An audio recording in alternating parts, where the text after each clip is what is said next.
जिसे कहा जा रहा है ताजमहल, वो असली में तेजो महल है कि इसके बारे में एएसआई यानी कि आर्कियोलॉजिकल सर्वे ऑफ इंडिया जानता है, लेकिन फिर भी इस तथ्य को जो है वो छुपा रहे हैं। 80 साल पहले इसको जो 22 कमरे हैं उसे खोला गया था, अंग्रेजों ने इसे खोला था। नमस्कार दोस्तों, ताजमहल भी एक नए विवादों के घेरे में आ चुका है। क्या है विवाद?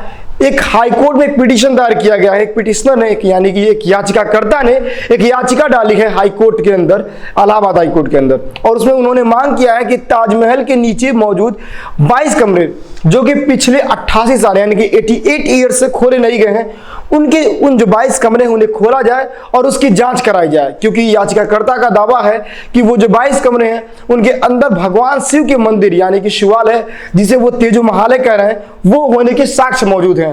तो दोस्तों, हाईकोर्ट ने इस पे क्या कहा है और कौन कौन से एविडेंसेस जो है वो याचिकाकर्ता ने अपने याचिका में दिए हैं, वो इस वीडियो में समझेंगे।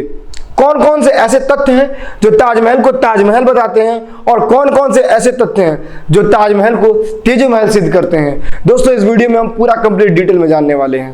ताजमहल पर विवाद का मामला अभी नहीं शुरू हुआ है, ये काफी पुराना है, लेकिन असली जो विवाद है वो 7 मई 2022 को शुरू हुआ, जब अयोध्या यूनिट के एक बीजेपी नेता ने, रजनी सिंह जिनका नाम है, उन्होंने जो याचिका है वो हाई कोर्ट में दायर किया, इलाहाबाद हाई कोर्ट में।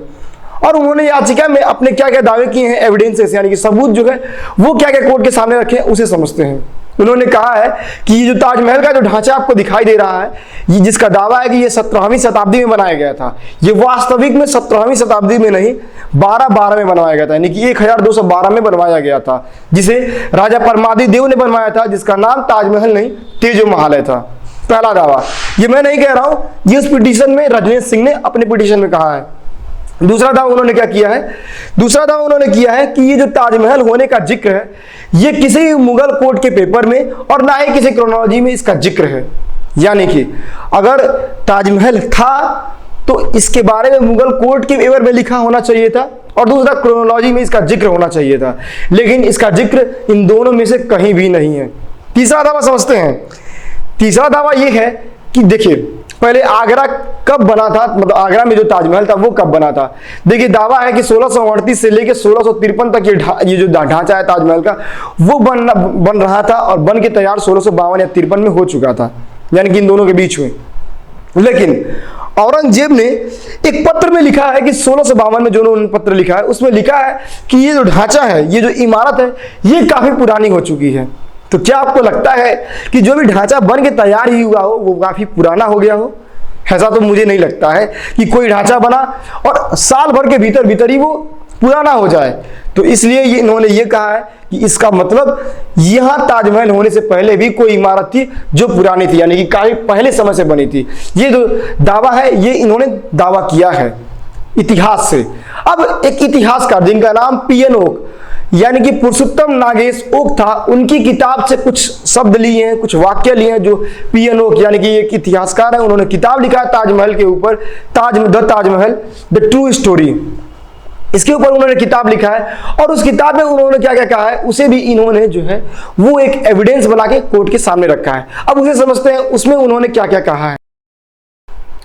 पीएन ओक ने यानी कि पुरुषोत्तम नागेश ओक ने अपनी किताब को 1989 यानी कि 1989 में लिखा था। इसमें ओक ने जो क्लेम किया था वो इन्होंने कहा था कि जो ये ढांचा है यानी कि जो ताजमहल का ढांचा है, जिसे कहा जा रहा है ताजमहल, वो असली में तेजो महल है और ये 17वीं शताब्दी में ना बन के 1155 एडी में बना था। अब इन्होंने क्या कहा है कि इसके बारे में एएसआई यानी कि आर्कियोलॉजिकल सर्वे ऑफ इंडिया जानता है, लेकिन फिर भी इस तथ्य को जो है वो छुपा रहे हैं। और बाकी उन्होंने क्या कहा है? उन्होंने कहा है कि जो ओक पर, देखिए मैं उनके वर्ड पढ़ रहा हूं बुक के, Oak propounded the structure was build centuries before the Mughal invaded in India and claimed the Taj Mahal was obscure corrupted from a Sanskrit term तेजो महालय। उन्होंने क्या कहा है कि जो ये मुगल जो लोग हैं ये वास्तव में भारत के नहीं है, इन्होंने क्या कहते हैं ये इन्वेडर्स हैं, यानी कि जो भारत में आए हुए लोग हैं। अब क्या इसका मतलब क्या होता है? देखिए, अब ये इन्वेडर्स उन्होंने कहा है, उसके पीछे का साक्ष्य क्या है? क्योंकि सुप्रीम कोर्ट ने कई बार अपने जांच में कहा है कि जितने भी मुस्लिम थे उस टाइम के, वो कोई भी हमारे देश के मुस्लिम नहीं थे, वो सारे लोग थे जो बाहर से आए थे। उन्होंने यही कहा है, इसमें भी किताब में भी ये पीएन ओक ने यही कहा है। इन्होंने ये कहा है कि ताजमहल का जो नाम था वो संस्कृत वर्ड से चुराया गया है, जिसका नाम था पहले तेजो महालय मंदिर, और वहीं से इन्होंने तेजो महालय से चुरा के इस मंदिर को जो है वो ताजमहल करके इसे मकबरा घोषित कर दिया। दोस्तों ये रहा जो दावा किया है उन्होंने अपने याचिका में कि क्या क्या जो तथ्य हैं वो ताजमहल को सिद्ध करते हैं कि वो एक तेजो महालय है। लेकिन दोस्तों इसके पहले भी कब कब विवाद शुरू हुआ था उसे भी थोड़ा डिटेल में हम समझते हैं। दोस्तों पहला विवाद जो था वो 1965 में शुरू हुआ था। कब? इतिहासकार पीएन ओक ने अपनी किताब में दावा किया कि जब ताजमहल एक शिव मंदिर है, यानी कि 1965 में पीएन ओक, यानी कि जिसका हमने जिक्र किया था पहले, जो लेखक है, इतिहासकार हैं, इन्होंने अपने किताब में जब पहली बार जिक्र किया कि वो ताजमहल नहीं वो एक शिव मंदिर था, तब पहला विवाद 1965 में शुरू हुआ था। दोस्तों दूसरा विवाद 2015 नवंबर में शुरू हुआ था। ये क्या हुआ था? इसमें जब 6 एडवोकेट्स ने, आगरा के 6 वकीलों ने डिस्ट्रिक्ट न्यायालय, आगरा के डिस्ट्रिक्ट न्यायालय में दावा किया था कि ये ताजमहल को तेजो महालय मंदिर घोषित किया जाए। ये दूसरा दावा था। उसके बाद जो है वो डिस्ट्रिक्ट कोर्ट आगरा ने क्या कहा था, आर्कियोलॉजिकल सर्वे ऑफ इंडिया और केंद्र मंत्रालय और संस्कृति मंत्रालय को एक रिपोर्ट जारी करने के लिए कहा था कि इसकी जांच कराई जाए कि इसके पीछे क्या क्या वजह है या फिर क्या क्या रीजन है जिसे ये लोग जो ताजमहल है उसे तेजो महालय कह रहे हैं। उसके बाद संस्कृति मंत्रालय जो है वो सामने आया और उन्होंने कहा कि जो ताजमहल है उसके पीछे जो तेजो महालय ये लोग कह रहे हैं उसके पीछे ज्यादा साक्ष्य नहीं है और ये ताजमहल ही है। उसके बाद आर्कियोलॉजिकल सर्वे ऑफ इंडिया आया सामने, उन्होंने कहा कि जो ताजमहल को तेजो महालय बता रहा है ये वास्तव में इस्लामिक ढांचा है जिसे ताजमहल कहा जाता है और ये ताजमहल ही है। दोस्तों 13 मई 2022 को हाईकोर्ट ने इसके ऊपर सुनवाई करते हुए उन्होंने जो कहा है वो कहा है। पहले समझते हैं कि उन्होंने याचिका में पहले दावा क्या किया था, कि मांग क्या किया था हाईकोर्ट से। उन्होंने मांग किया था कि एक स्पेशल कमेटी की गठन की जाए, जो स्पेशल कमेटी है वो आर्कियोलॉजिकल सर्वे ऑफ इंडिया एक टीम बनाए और एग्जामिन करे कि क्या ताजमहल के अंदर जो है वो तेजो महालय यानी कि भगवान शिव मंदिर होने के साक्ष्य मौजूद हैं कि नहीं है, इसकी जांच कराए। देखिए उसके बाद कोर्ट ने सुनवाई करते हुए कहा है कि फैक्ट फाइंडिंग कमेटी की अगर आप बात कर रहे हैं तो ये नॉन जस्टिसिएबल इशू है, यानी कि जैसे कि उन्होंने ये कहा कि अगर आप फैक्ट फाइंडिंग कमेटी की बात कर रहे हैं तो ये मतलब हमें नहीं लगता कि ये न्यायपूर्ण आप बात कर रहे हैं, इसमें कुछ न्याय नहीं होगा अगर ऐसा हम करते हैं तो। दूसरा उन्होंने कहा, मतलब ये हाईकोर्ट ने अपने सुनवाई के दौरान कहा है, ये मैं बात बाकी बता रहा हूं। दूसरा उन्होंने कहा कि ऐतिहासिक शोध में एक उचित कार्यप्रणाली शामिल होनी चाहिए, कि अगर आप दावा कर रहे हैं कि इन 22 कमरों को खोला जाए तो इसके पीछे ऐसे ही नहीं कि आपने दावा किया और हमने खुलवा के उसे चेक कर लिया, नहीं, इसके पीछे जो है वो एकदम प्रोपेगेंडा शामिल होना चाहिए। कोई भी चीज का एक तरीका होता है वो उस तरीके के हिसाब से होनी चाहिए, इसमें कार्यप्रणाली जो है वो शामिल होना चाहिए। आपके ऐसे कहने के मात्र से और ये थोड़ा सा सबूत साक्ष्य देने के मतलब बात से हम इसे खोल नहीं सकते। तीसरा उन्होंने कहा किया कि asking of finding committee is not fall under RTI act, यानी कि अगर आप फैक्ट फाइंडिंग कमेटी की बात कर रहे हैं तो ये अधिकार आपके अधिकार के अंदर नहीं आता है कि आप जो है ये दावा करके मांग कर सकें आरटीआई एक्ट के अंदर कि फैक्ट फाइंडिंग कमेटी की गठन की जाए। ये पूरा और जो पूरा होता है वो कोर्ट के ऊपर निर्भर करता है कि कोर्ट क्या चाहता है। कोर्ट को अगर लगता है कि फैक्ट फाइंडिंग कमेटी की गठन करनी चाहिए तब वो गठन करता है, अन्यथा नहीं करेगा। तो दोस्तों ये जो हाई कोर्ट ने ये वर्डिक्ट दिया है जब इसका सुनवाई करते हुए। अब उसके बाद आप समझते हैं कि जब हाई कोर्ट ने ये वर्डिक्ट दिया और इस मामले को मतलब क्लोज कर दिया, उसके बाद जो लॉयर थे उनके रजनीश सिंह के रुद्र विक्रम सिंह, उन्होंने कहा we will challenge this order in the Supreme Court, यानी कि यहीं तक नहीं रुकने वाले हैं। अब इसके बाद यहां से सुनवाई होने के बाद वो सुप्रीम कोर्ट में जाएंगे और इस अपने मामले की सुनवाई करेंगे। अब दोस्तों समझते हैं कि ताजमहल का इतिहास क्या है और क्या इसके पीछे जो है तेजो महालय की जो बात की जा रही है वो उसे कहां तक मतलब इसका जजमेंट क्या हो सकता है, क्या इसके ऊपर जो कोर्ट है वो क्या क्या कर सकता है। हमने जो ताजमहल की बात बता रहे हैं वो इतिहास से हमने ये बात लिया है, और दूसरा जो अपना राय बताएंगे कि इसके ऊपर क्या क्या निर्णय हो सकता है आगे आने वाले समय में। तो दोस्तों ताजमहल जो है उसे आप जैसे समझते हैं कि क्राउन ऑफ पैलेसेस, यानी कि महलों का ताज बताया जाता है, यानी कि ताज क्राउन, तो ताजमहल का ये मतलब होता है। ये जो है वो यमुना नदी के किनारे जो है वो स्थित है। इसे मुगल एम्परर शाहजहां ने बनवाया था अपनी मुमताज मतलब अपनी वाइफ की याद, जिसका नाम था मुमताज बेगम, उनकी याद बनवाया था। इसे 1653 में बना दिया गया था पूरी तरीके से।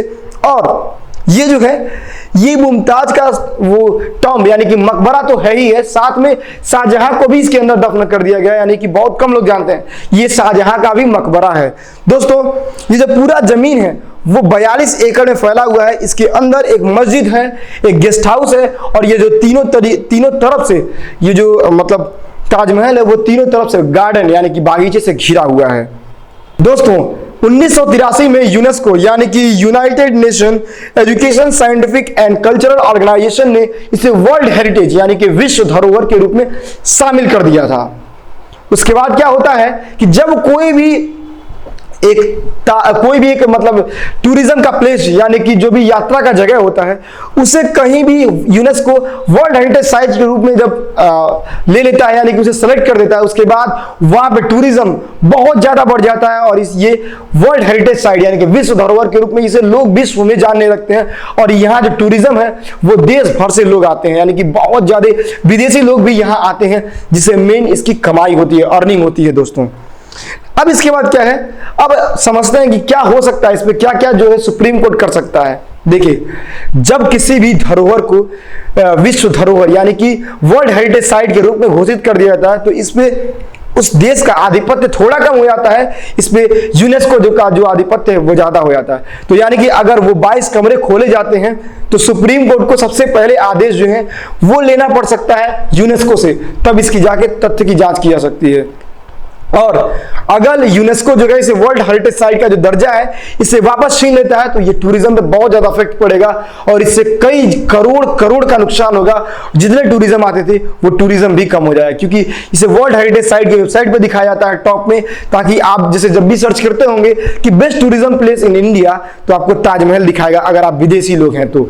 इससे ज्यादा टूरिज्म भी लोग जो है वो यहाँ अट्रैक्ट होते हैं। जैसे आप भी कहीं जाते होंगे किसी देश में, सर्च करते होंगे कि इंडोनेशिया में कि कौन से टूरिज्म का बेस्ट प्लेस है, तो वहां जो उसकी अच्छी से अच्छी प्लेस है वर्ल्ड हेरिटेज साइट के रूप में अगर किसी को घोषित किया गया सबसे टॉप पे आपको वो दिखाएगा। इसी तरह इंडिया में अगर आप सर्च करते हैं तो ताजमहल को भी बेस्ट साइट के रूप में दिखाता है, इससे टूरिज्म जो है वो अट्रैक्ट होता है। इसे पहली जब इसके जो खोला गया था इसे 88 साल पहले इसको जो 22 कमरे हैं उसे खोला गया था, अंग्रेजों ने इसे खोला था। उसके बाद इस 22 कमरे हैं उसे बंद रखा गया है और अभी तक खोला नहीं गया है। और हमें नहीं लगता है कि जो यूनेस्को है जो वर्ल्ड हेरिटेज साइट है इसे खोलने की अनुमति देगा, क्योंकि ये जो ताजमहल है वो हमारे देश का, भारत का भी ताज बन चुका है और ये टूरिज्म का भी ताज है। दोस्तों आपका क्या राय है इस वीडियो के बारे में कि क्या ये ताजमहल तेजोमहल पे क्या होना चाहिए, इसका क्या परिणाम और क्या निष्कर्ष निकलना चाहिए वो भी कमेंट में हमें बताइएगा। और किस टॉपिक पे आप दूसरा वीडियो चाहते हैं वो भी कमेंट में बताइएगा। नमस्कार दोस्तों।